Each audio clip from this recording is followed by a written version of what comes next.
Lucifer matutinus inveniat, ille in quam Lucifer qui nescito casum, Christus filius tuus, qui regressus ab inferis, humano generis serenus illuxit.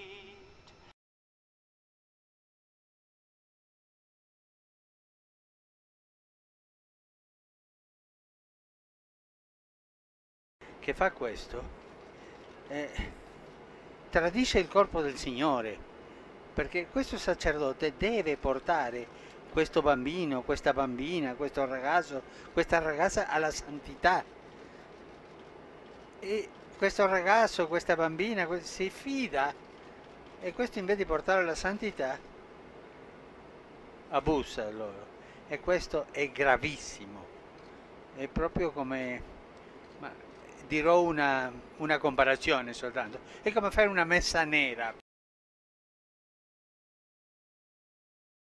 To symbolize this, the children released 2 white doves into the air. Vai.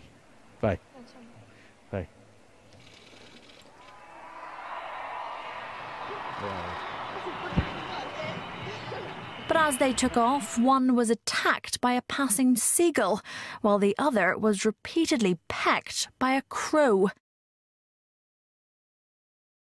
Noticeably upset, the Pope embraced the boy and patted his head, while the young girl just laughed.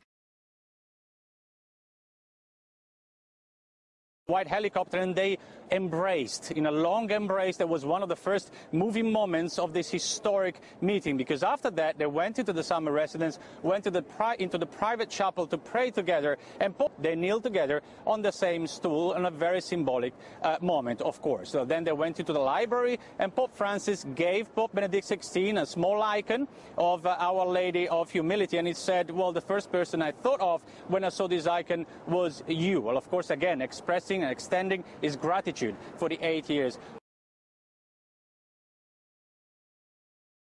Francis also prayed in the Basilica's Sistine Chapel and made a quick stop at the tomb of St. Pius V.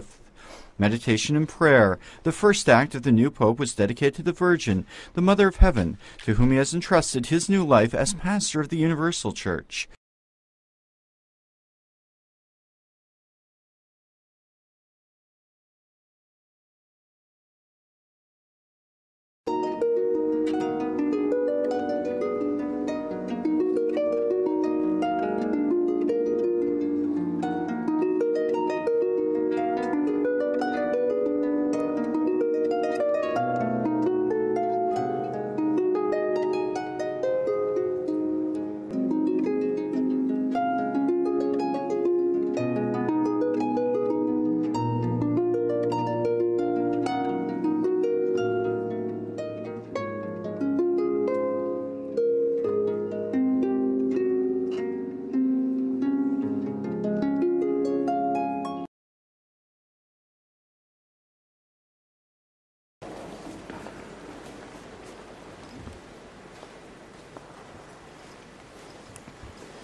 Right now, in our generation, we are witnessing something Jesus prayed for.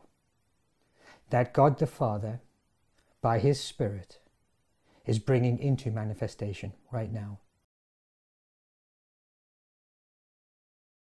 Tony and Emiliana Palmer were faithful to spend 8 to 9 hours a day visiting, sharing the gospel, and leading 167 families to the Lord.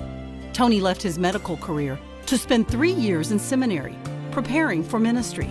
Following graduation, Tony served as the development director for Acres of Love, a ministry that rescues and provides a forever home for children abandoned or orphaned due to AIDS, abuse, or poverty. During this time, Tony's life was again impacted by KCM. I wandered into the Kenneth Copeland Ministries office in South Africa and spoke to the director at the time. His name is Steve Kutsia, a friend of mine, and I asked him some advice about building an extension at my house because he's a builder, he was, and he just put my plans aside and he said, "You've come here for some building advice, but you've actually, God sent you here for a job." I said, "Why?" He said, "Because we need an office manager. Would you take the job?" And that was the beginning of my working experience with KCM in 1997. Tony eventually became the director of KCM Africa and served for about 2.5 years, until the Lord confirmed the call to relocate the Palmer family to Emiliana's homeland of Italy. Moving out in faith and with only one financial partner, Tony began to minister and teach at interdenominational services and meetings.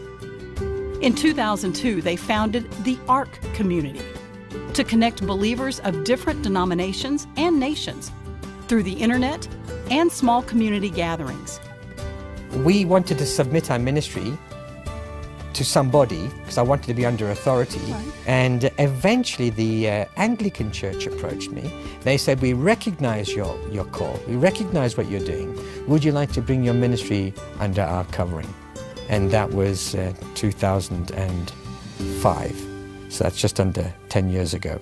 And in order for me to be ordained, I had to do some more studies, which was great. I enjoyed studying, did some church history, and I was ordained as a priest in 2005.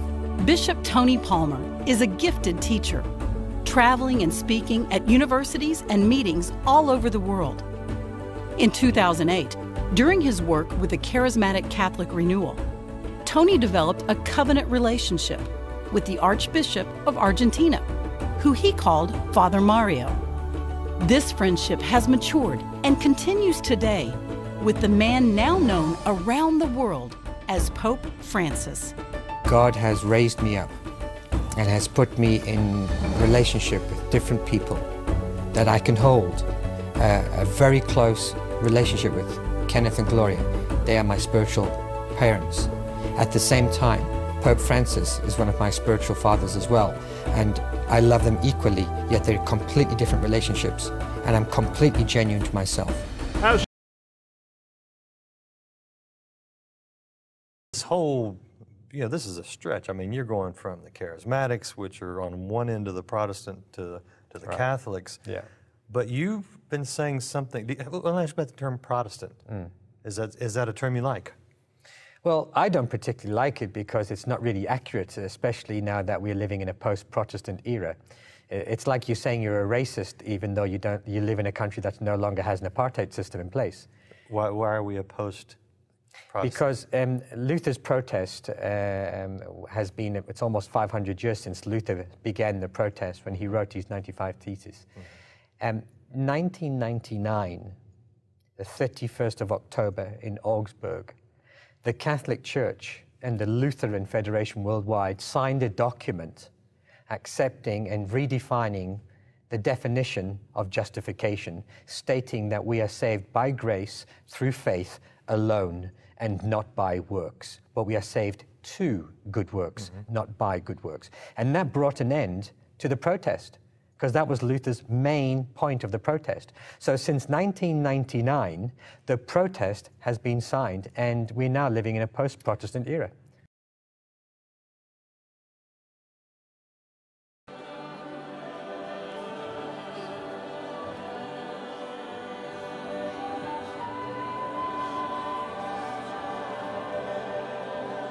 Alziamo la nostra voce e lodiamo il Signore nelle nostre lingue, in italiano, in spagnolo, in portoghese.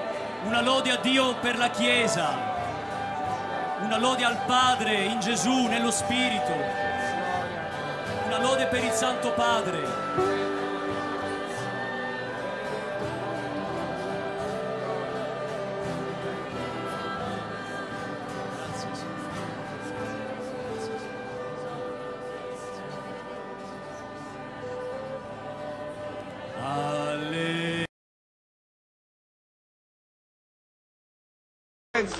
When John Paul died, when the Pope died, I was the only preacher invited the day before the massive service.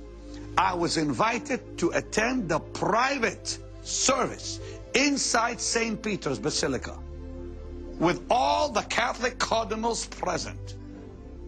I was the only preacher there with the Vatican staff and Chuck Hall next to me. I took Chuck with me. That's a fact before God.